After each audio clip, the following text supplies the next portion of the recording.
আল্লাহ নবী বলেছেন, যেসব মহিলারা জেনায় লিপ্ত হবে ওদের লজ্জা স্থানের গন্ধে জাহান্নামীরা জাহান্নামে টিকতে পারবে না। যেসব মহিলারা জেনায় লিপ্ত হবে ওদের লজ্জা স্থানের গন্ধে জাহান্নামীরা জাহান্নামে টিকতে পারবে না। যেসব মহিলারা জেনায় লিপ্ত হবে ওদের লজ্জা স্থানের গন্ধে জাহান্নামীরা জাহান্নামে টিকতে পারবে না। মুহাম্মদ সাল্লাল্লাহু আলাইহি সাল্লাম বলেছেন। শুনুন সম্মানিত দিনী ভাই, আবু হুরায়রা রাদিয়াল্লাহু তাআলা আনহু বলেন, রাসূল সাল্লাল্লাহু আলাইহি সাল্লাম বলেছেন, আল বিকরু বিল বিকরি জিলদুমি ওয়া তাগরিবু সানা। অবিবাহিত ছেলে মেয়ে যদি জেনায় লিপ্ত হয় তাহলে তাকে 100 লাঠি পিটিয়ে এলাকা থেকে 1 বছরের জন্য তাড়িয়ে দিতে হবে। তিনি বলেন, আস-সাইবু বিস-সাইবি রাজম। বিবাহিত পুরুষ নারী যদি জেনায় লিপ্ত হয় তাহলে তাকে ইট ঢেল পাথর দিয়ে মেরে মেরে মেরে ফেলতে হবে। এদেশের লাখো ভাবিকে ইট ঢেল পাথর দিয়ে মেরে ফেলতে হবে যারা দেবরের সাথে জেনায় লিপ্ত হয়েছে। এদেশের লাখো দুলাভাইকে ইট ঢেল পাথর দিয়ে মেরে ফেলতে হবে যারা সেলিকার সাথে জেনায় লিপ্ত হয়েছে। এদেশের লাখো পুরুষকে ইট ঢেল পাথর দিয়ে মেরে ফেলতে হবে যাদের স্ত্রী থাকার পরেও অন্য নারীর সাথে জেনায় লিপ্ত হয়েছে। এদেশের লাখো নারী বেহায়া বেশরমা লজ্জাহীনা নারী যারা স্বামী বাড়িতে থাকার পরেও অন্য পুরুষের সামনে নিজের পরনের কাপড় খুলে উলঙ্গ অবস্থায় জেনায় লিপ্ত হয়। শুনুন, এদের ইট ঢেল পাথর দিয়ে মেরে মেরে মেরে ফেলতে হবে, এদের বাঁচার কোনো পথ নেই। রাসূল সাল্লাল্লাহু আলাইহি সাল্লাম বলেন, 3 শ্রেণীর মানুষকে হত্যা করতে হয়, তবে 2 শ্রেণীর মানুষের বাঁচার পথ আছে। মনে রাখুন, 3 শ্রেণীর মুসলমানকে হত্যা করতে হয়, 2 শ্রেণীর মানুষের বাঁচার পথ আছে, 1 শ্রেণীর মানুষের বাঁচার পথ নেই। এক, কেউ যদি বলে আমি কোরআন মানি না তাহলে তাকে হত্যা করতে হবে। কেউ যদি বলে গাভীর দুধ হারাম তাহলে তাকে হত্যা করতে হবে। কেউ যদি বলে মদ হালাল তাহলে তাকে হত্যা করতে হবে। সরকারের পক্ষ থেকে গলায় ফাঁস দেওয়া হয়েছে, ফাঁস টান টান। তখন বলছে বলেছে আমার ভুল হয়েছে, আমি কথা ফিরিয়ে নিলাম, তাহলে তাকে আর ফাঁসি দিতে হবে না, নামিয়ে নিতে হবে, বেঁচে গেল। পাপ করেছিল হত্যার যোগ্য। আমি বুঝাতে পারলাম না মনে হয়। 2, কেউ যদি কাউকে হত্যা করে তাহলে তাকে হত্যা করতে হবে, এর নাম কিসাস। এই ছেলে, তোমার দাদার বয়স 90 বছর, তাহাজ্জুদ পড়ে ফজরের টাইমে বের হচ্ছিল মসজিদে নামাজ পড়তে যাবে। কালকে তোমার দাদাকে একটা ছেলে গালি দিয়েছে। তাহাজ্জুদ পড়তে বের হওয়ার সময় দেখো ওই ছেলেটা, তোমার দাদা এক থাপ্পড় দিতে ছেলেটা মারা গেছে। এখন তোমার দাদাকে কেসাস স্বরূপ ফাঁসি দিতে হবে সরকারের পক্ষ থেকে, তবে তোমার দাদার বাঁচার পথ আছে। ওই ছেলেটার বাপ মা যদি বলে আচ্ছা যাক আমাদের ছেলেকে মেরেছে আমরা মারবো না, তাহলে তোমার দাদা বেঁচে গেলেন। কথা কি বুঝাতে পেরেছি? 3, রাজুলুন জানা বাদা হেসানিন। কে যদি বিবাহ করার পরে জেনায় লিপ্ত হয় তাহলে তাকে হত্যা করতে হবে, তার বাঁচার কোনো পথ নেই।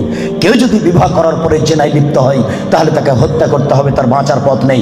একটু জাতের মিন গামে দিয়ে গামের সম্প্রদায়ের একজন মহিলা আসলো আল্লাহ রাসূলের দরবারে, এসে বলছে তাহির নিয়া রাসূলুল্লাহ, হে আল্লাহ রাসূল আপনি আমাকে পবিত্র করুন।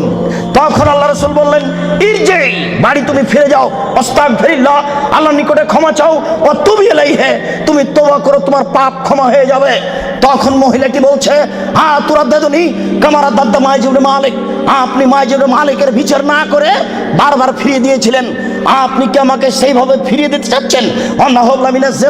আমার পেট উঁচু হয়েছে, অবৈধ সন্তানে আমার পেটে অবৈধ সন্তান রয়েছে, দয়া করে আপনি আমাকে ফিরিয়ে দিন না, আমার বিচার করে দেন।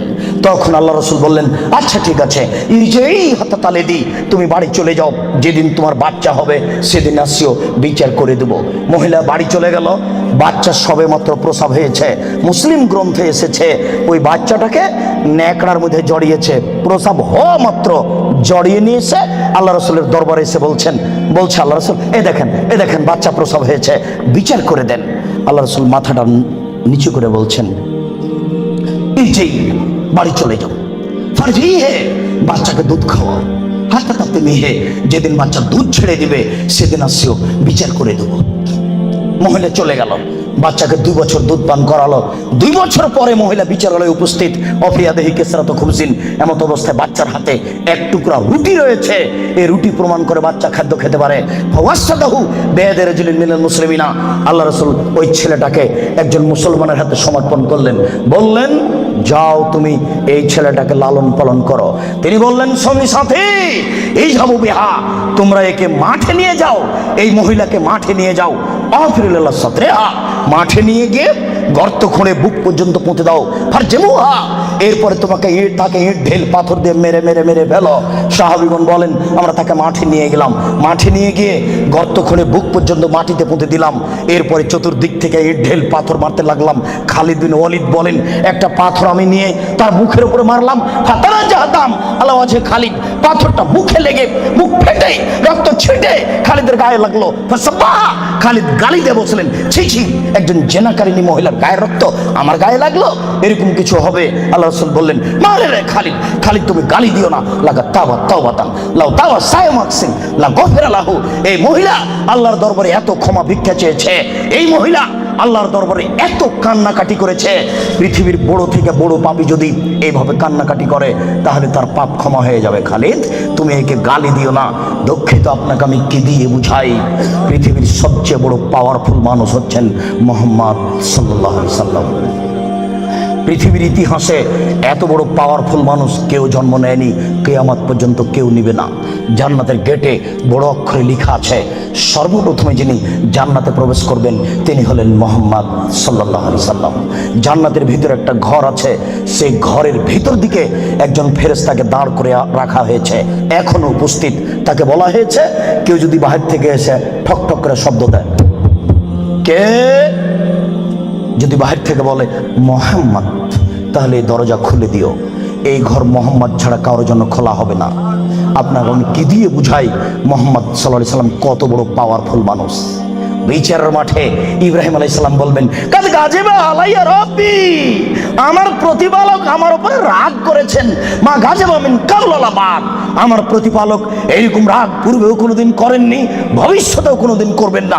নাফসি নাফসি, আমার যে কি হয় তা আমি নিজেই বুঝি না। এইভাবে চিল্লাচিল্লি করবেন ইব্রাহিম আলাইহিস সালাম। আপনার হুজুরের কি হবে, পীর সাহেবের? আপনাকে আমি কি দিয়ে বুঝাই? শুনুন, ওই সময়তে মোহাম্মদ